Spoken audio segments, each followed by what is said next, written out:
सन्माननीय व्यासपीठ, वंदनीय गुरुजन वर्ग आणि माझ्या मित्रमैत्रिणींनो, आज मी डॉक्टर बाबासाहेब आंबेडकर यांच्याविषयी काही 2-3 शब्द सांगणार आहे. ते तुम्ही शांत चित्ताने ऐकावे अशी माझी नम्र विनंती. डॉक्टर बाबासाहेब आंबेडकर यांचा जन्म 14 एप्रिल 1891 रोजी मध्य प्रदेशातील महू या गावी झाला. बाबासाहेब म्हणजे केवळ एक नाव नाही तर एक प्रकाश आहे. जसा सूर्य आल्यावर अंधार पळून जातो, तसेच बाबासाहेबांच्या विचारांनी आपल्या आयुष्यातील अज्ञानाचा अंधार दूर झाला होता. त्यांनी आपल्याला शिकवले की जर आपल्याकडे 2 रुपये असतील तर 1 रुपयाची भाकरी घ्या आणि 1 रुपयाची पुस्तके घ्या, कारण भाकरी आपल्याला जगवेल पण पुस्तके आपल्याला कसे जगवायचे हे शिकवेल. बाबासाहेबांनी गरिबांसाठी आणि महिलांसाठी खूप कष्ट घेतले. त्यांनी संविधान म्हणजेच देशाचे सुंदर नियम आपल्याला दिले.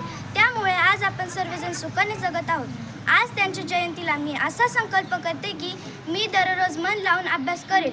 मी माझ्या आई वडिलांना घराच्या कामात मदत करेल आणि एक गुणी मुलगी बनवून दाखवेल. हीच माझ्याकडून बाबासाहेबांना खरी भेट. अशा या महामानवाला माझा कोटी कोटी प्रणाम. धन्यवाद. जय हिंद, जय भारत.